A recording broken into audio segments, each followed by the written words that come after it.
unsportsmanlike content. Good evening, ladies and gentlemen. It is February 8th, 2024, and we've got another little snack episode of you. This is Unsportsmanlike content. My name is Harry Loomis. Over to my side is Kenan Bielvats. Kenan, how you doing today? Doing great. Another pretty decent trade deadline pass. No big moves, but we'll get into it later.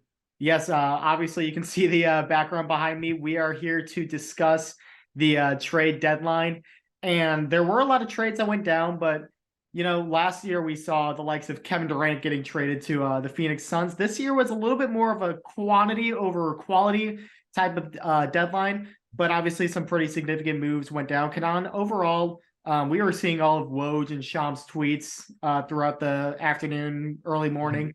Kind of what's your general consensus of what we saw today for the deadline? Well, I think that this deadline, it really didn't need to have any major superstars leaving their team types of trades. I think everyone is probably properly happy with what they have. And they wanted to either A, get better, B, sell their team, or C, go into a major rebuild. Honestly, don't get me wrong, I love those big time trades. Like you said, KD when he got traded to the Suns and all of that. But sometimes it's okay to have those smaller trades because those smaller trades will affect you deeper in the long run. And in my personal opinion, I think those are better. Just to see what role players can you pick out to put on your team to build the best championship team around the superstar that you created or you traded for a couple seasons before. Yeah, and you mentioned the role players. I think that was kind of the name of the game for this trade deadline. There's three in particular that I want to get your thoughts on.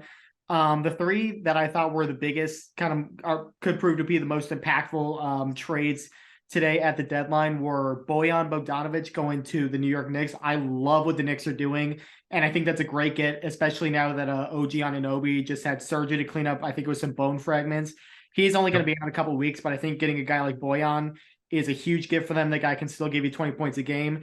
The other two, Buddy Hield going to the Philadelphia 76ers. I think that team needs a shooter, just another rotational piece. When that team's fully healthy, you don't need a top guy. You've got Joel Embiid.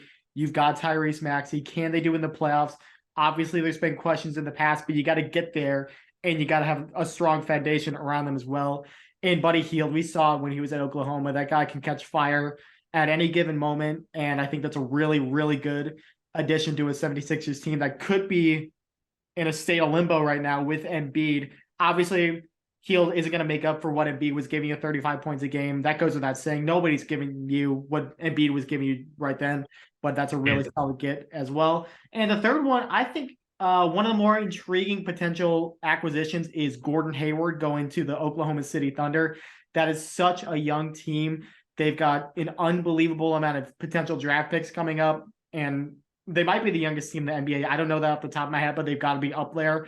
I think having a veteran presence like Gordon Hayward could really give something to that team that they're lacking going into a playoff run that this core has never had. So I think that's a really smart acquisition by the Thunder. But Kenan, what are your thoughts on those trades?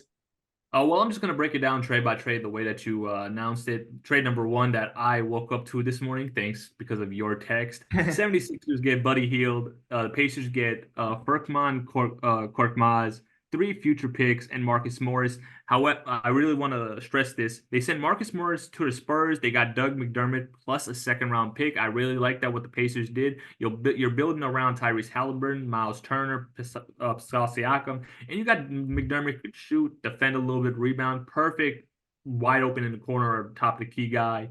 You can cut Korkmaz. He honestly does the same thing that Doug will. But Buddy Hield to the Sixers, I really like it.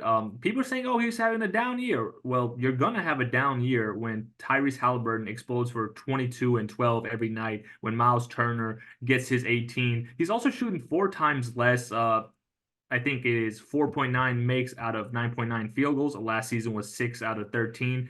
And of course, your number's going to go down. So a lot of people are saying that's a bad pickup. I disagree hardly. When you look at these Philadelphia 76ers teams, you never really had a clutch shooter that you can really give it to. I mean, Tobias Harris, Danny Green, inconsistent time and time again. You can't have them be your best shooters. Buddy Hield, like you said, Harry, lights out and open when defended. I really like that pickup for the Sixers.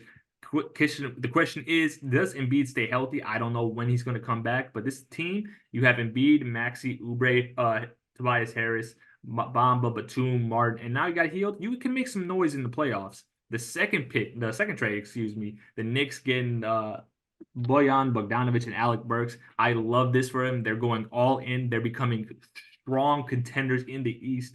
And they only have to get rid of Quentin Grimes, Evan Fournier, who hasn't played really that much, Malachi Flynn, and 2 second-round picks. For a team that wants to contend, this is good. You upgraded your roster tremendously. Let's break it down. Bojan Bogdanovic, 6'8" wing. Obviously, he's 32, 33. He's getting up there in years. His prime is behind him. But like you said, Harry, he still gives you 20 on 42% shooting beyond the arc. Let me repeat that again. 20 on 42%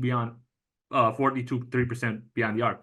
Obviously, I don't think that's going to continue, but that's always a strong plus to have. And then you have Alec Burks, another veteran who's been in the league for about 10 years now, 12.6. He can score as well. He can defend as well. And having those young guys, he can tutor Brunson. He can tutor OG Anunoby. And I want to tell you the Knicks roster when everybody gets healthy. You have Jalen Brunson, OG Anunoby, Julius Randle, excuse me, Josh Hart, Mitchell Robinson, Isaiah Hartenstein, Bogdan, Burks, and also Dante DiVincenzo. I'm sorry, I forgot about him. This team That's is such a loaded team. It's such a loaded lineup, and it's something I never thought I would say in my life. The Knicks could actually make it out the Eastern Conference Finals and win an NBA championship. But hey, you got to give props when props are due. They built a really great team. And the third trade, you talked about the Thunder getting rid of Trey Mann, and I think it was Micic for Gordon Hayward. Hayward obviously out right now, but you can't really lose this if you're the Oklahoma City Thunder. The best possible case, Gordon Hayward comes back, averages 13 as a mentor for these younger guys, such as SGA, Chet, Gritty. And it's just so much needed, especially when you're trying to make a playoff push. Gordon Hayward's been there with the Celtics. He's been there a little bit with the Jazz as well. I really like what they did. Another trade that you didn't mention that I found out that I really, really got excited for. The Celtics got Xavier Tillman Sr.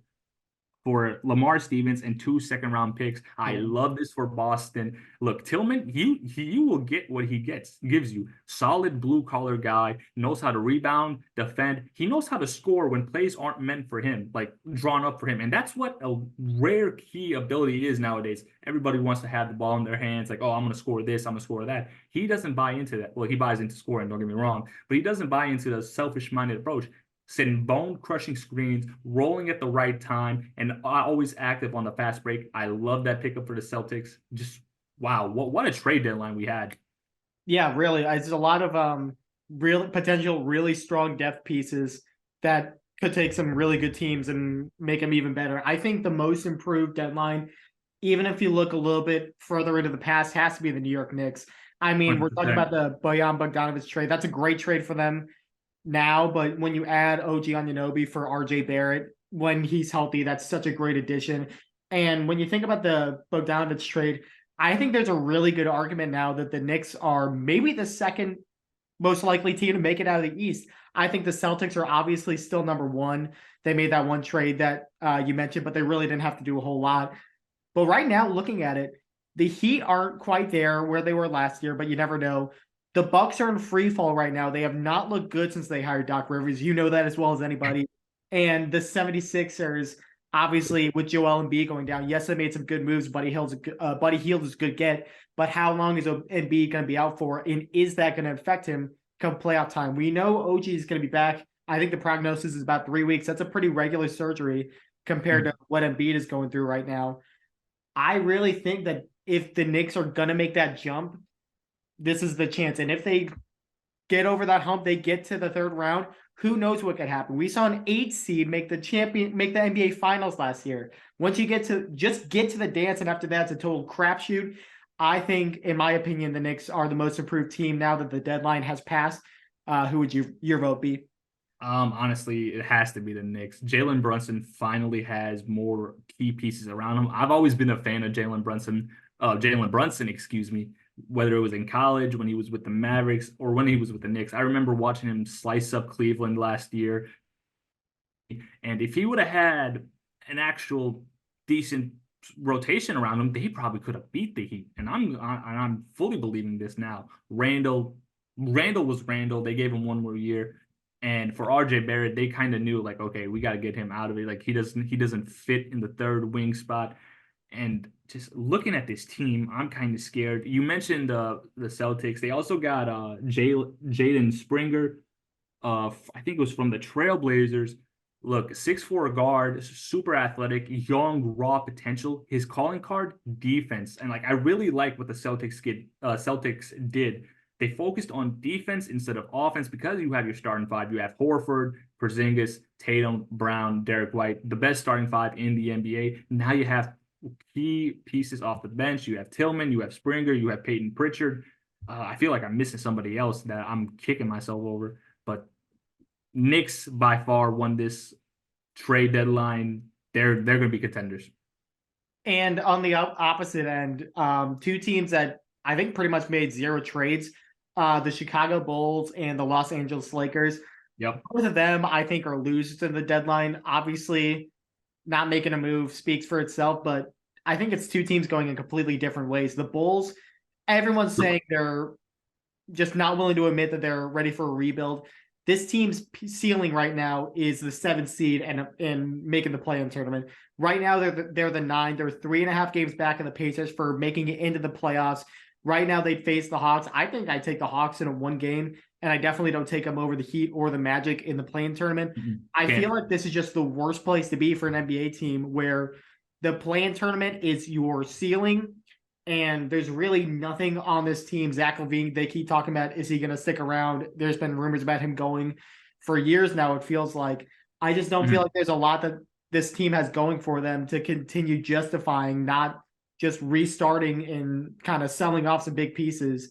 But here they continue to just not make any moves, and it's just a frustrating spot to be in if you're a Bulls fan. And for the Lakers, they're almost in the same spot they were this time last year. Obviously, they were having as much drama with Russell Westbrook and underachieving as they were in years past. Right now, they're only 9 games out of the top spot in the Western Conference. That's how tight the West is.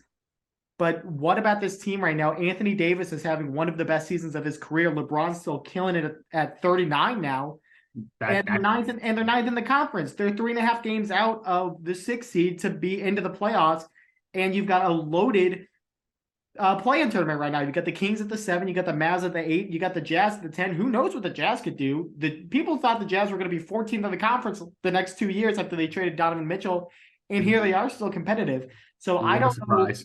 I'm not really sure what the Lakers could have done, but it's got to be very uninspiring for them to see what has been going on the past couple of weeks, seeing them 9th in the conference at 27-25 with easily a top 2 player of all time still kicking it, and just say, yeah, we're fine. We're just going to hold firm. No changes needed, anything like that. So I think those two are the most disappointing for me just because they didn't do anything. They had to do something, pick a side, but staying right where you are was not the right move, in my opinion. 100%. I'm going to break it down step by step. You mentioned the first 2 teams I had. I'll mention the third team I had later on. Let me start with Chicago. I understand why they're holding on. They're expecting Lonzo Ball to come back next season and make a playoff push. I understand that, but the guy hasn't played professional basketball for over 2 years, 2.5 years, I think. Am I right? I think you're right. I think it was the 22 playoffs. And that's the thing. Like, I like Lonzo. I'm rooting for him. But is he the piece? Hasn't played in 2 years? I don't up there? He's not that piece. Like, when you look at the Bulls, they're like, when Lonzo is healthy, I say maybe a 5th seed at the very best, 4th seed at the very best. But I just want, like, looking at this team right now, you have Zach LaVine, DeMar DeRozan, Nikolai Vucevic, Caruso, Drummond. Like, you could have got so many good young players, picks out of them to pair up with Kobe White, Patrick Williams. And they just didn't do it. They're holding on to Lonzo, and I understand, but I mean, I know for a fact every GM was calling about Alex Caruso. Like, just imagine like what they could have got for him. Imagine what they could have got for LaVine, because he was involved in trade talks before he got injured. Can't really do anything about that. But Big Vooch, like, you could have gotten so much from him, because so many teams need a center like that who knows how to defend, score inside and out, great shot blocker, great passer as well. they're in a state of limbo, like you said. Number two, the Lakers. I hate how they didn't do anything. 27 and 25 right now. Yes, they're ninth. Yes, they're 3.5 games away from sixth, but I just don't like it. You can't waste LeBron's final years in LA not building a team around him. Anthony Davis has been playing phenomenal. D'Angelo Russell is playing phenomenal, but I've seen this from D'Lo before. He plays phenomenal before the trade deadlines, so he doesn't get traded and then absolutely stinks the rest of the way. Torian Prince, he's inconsistent. Vanderbilt, I love Vanderbilt, don't get me wrong, but he's just not a good player for them. They need a scorer off the bench. Yes, you have Rui, you have Austin Reeves, but if I'm the Lakers, I'm disappointed in myself because I wanted to get the DeJounte Murray. DeJounte Murray would have been perfect for them. I don't see D'Lo as a true one. I see him as a two, coming off screens, handling the ball sometimes, but he's not a true point guard. Yes, you have LeBron, so you can make that argument, but I just don't think the Lakers can really go that far this year. Like you said, the West is absolutely loaded. And the third team I want to mention, the Atlanta Hawks. Harry, this is a team that was getting, like, I think this was a 2017. They were trying to I think they made it to the Eastern Conference Finals against 2020. Yeah, 21 when Simmons threw the pass right under the basket. Sorry, it's been a long day, but like when you look at this team, you have Clint Capella, you have Bogdan Bogdanovic, Sadiq Bey, DeAndre Hunter, Trae Young, Big O at the center, Patty Mills. Like, this is a playoff team, but you need to move somebody. Like, who are you going to move? Like, Sadiq Bey and DeAndre Hunter, I don't move them. Those are your wings. Don't move the Big O. Don't move Capella. Don't move Jalen Johnson. So then you bring up two. One, do you blow it up and have Trae Young get traded for probably a top 5 shooting guard in the league and put the ball in DeJounte Murray's hands? Or do you trade DeJounte Murray, whose stock is a little bit higher right now because the fact that Trae Young is untouchable? Because DeJounte Murray has been playing the 2 guard all year. He's not a 2 guard. He's a true 1. He needs the ball in his hands to score, to facilitate. Off season, yes, I get it because you're playing with Trae Young the last 2 years, but the Hawks, they're just directionless right now. And that's disheartening to see because you hit your peak. If your peak is an Eastern Conference final in the Trae Young era, you're wasting his prime. You're wasting his career. Especially when you had DeJounte Murray after making that run. Just hearing you mention it, it seems like DeJounte Murray for D'Angelo Russell straight up makes all the sense in the world because Russell's a 1 that in your mind should be a 2, and I agree. Yep. And DeJounte Murray's a 2, but he's playing with Trae Young, who's maybe 6 foot, and obviously Trae Young's not going to play anywhere but the 1. He's the prime ball handler, he's a prime shooter. It makes all the sense in the world for him to move. I think that trade would make a lot of sense. But yeah, the Hawks. Sorry, I didn't mean to cut you off, but I understand why Atlanta's hesitant. They hide each other's mistakes really well. Trae Young's not known as a defender, and DeJounte Murray's not really known as a 3-point shooter and a passer like Trae Young. But like even then, you can easily get Bogdan to start at the 2, Sadiq Bey at 3, Jalen Johnson at the 4, Big O at the 5, or Capello, however you want. And that's a playoff team. That's a really good team. And if you were to trade Trae Young for somebody, oh my God, just imagine the role players you could get, or trade DeJounte Murray, the role players you can get.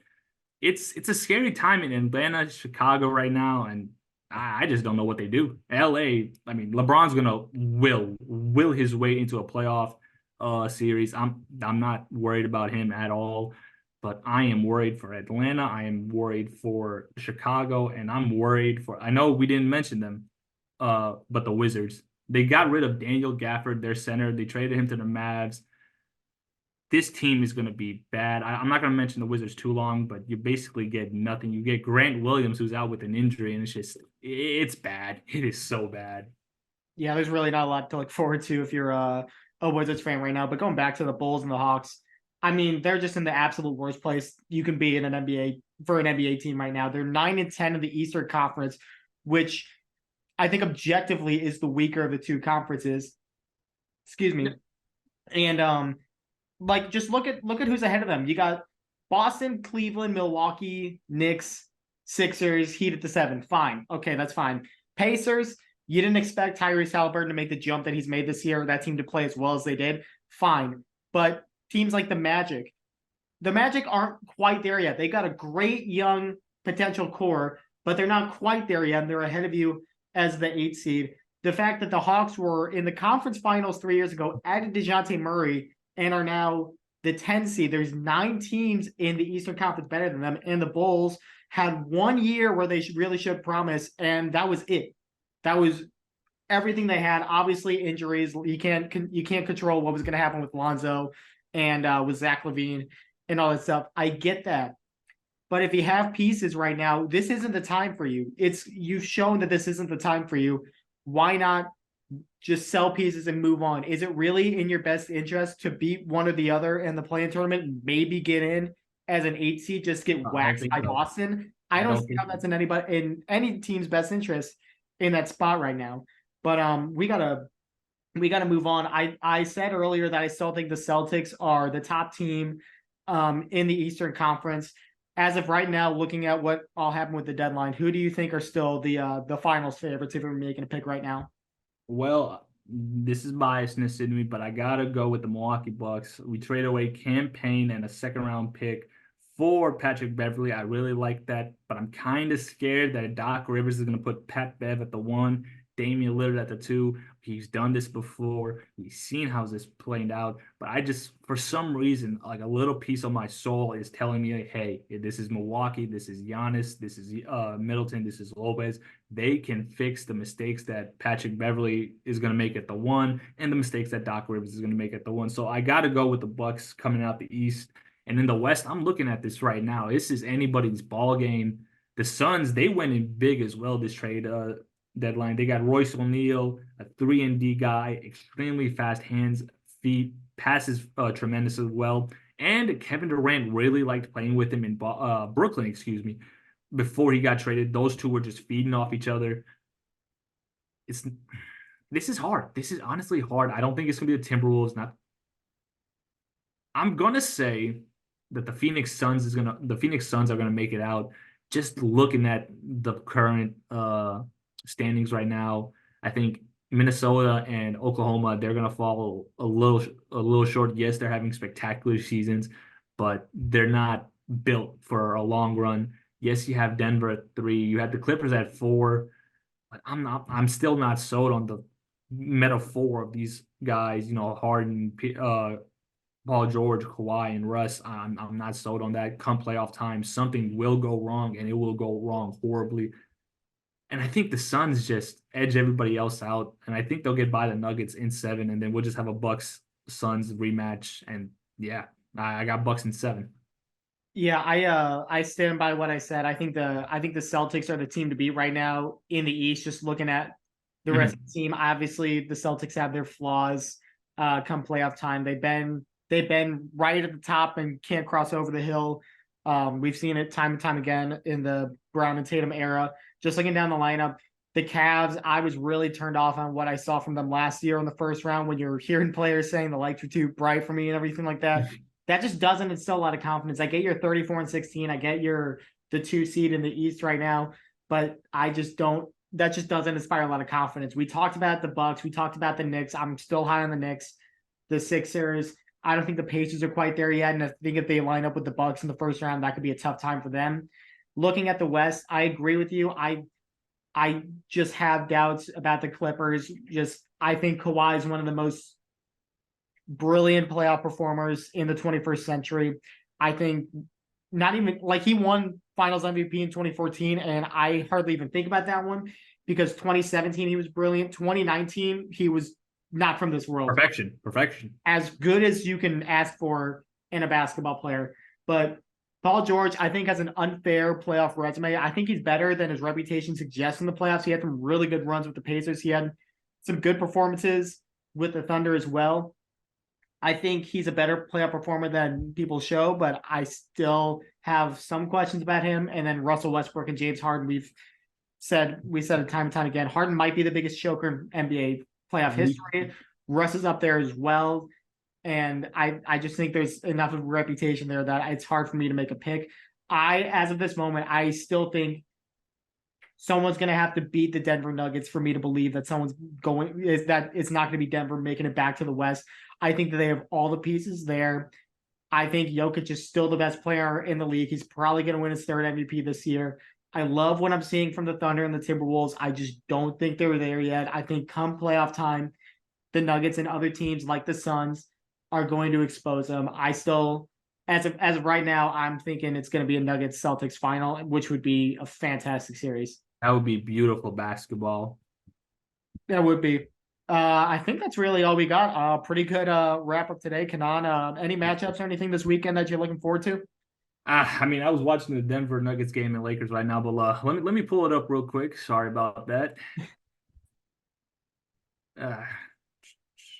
Just trying to see, basketball is 24/7, and sometimes I miss these games that are going to be coming up. Suns Warriors Saturday. Yeah, I was just about to say that one. That's gonna be a good one. That's going to be a good one. Another one Sunday, February 11th. Kings Thunder. This is going to be a good testing for both teams. As you know, Thunder second team young, and then you got the Kings who recently lost to the Pistons. How are they going to respond to that? Yeah, I think another good one too. Tomorrow night, I'm really interested to see how the Pelicans and Lakers game goes. That's in LA. I think that's going to be a pretty interesting test right away to see if Rob Pelinka made a mistake not making any moves at the trade deadline. The Pelicans are a team that's right on that borderline. They're fighting to stay in the playoffs right now. They are the 6th seed. So I think it's two hungry teams with something to prove, which is about all you can ask for if you're a basketball fan. All you can, and this is going to be a good upcoming stretch before the All-Star break and post-All-Star break. Ladies and gentlemen, buckle in your seatbelts because we're just cruising to the finish line. Nothing better than parity in the NBA, I'm telling you. Parity in any sport's as good as you can ask for, but after seeing the Warriors Cavs era, I'm loving this era of parity. 100%. I want every team to be able to win, because I'm over the dynasty era. I'm so over it. I'm over that era for sure.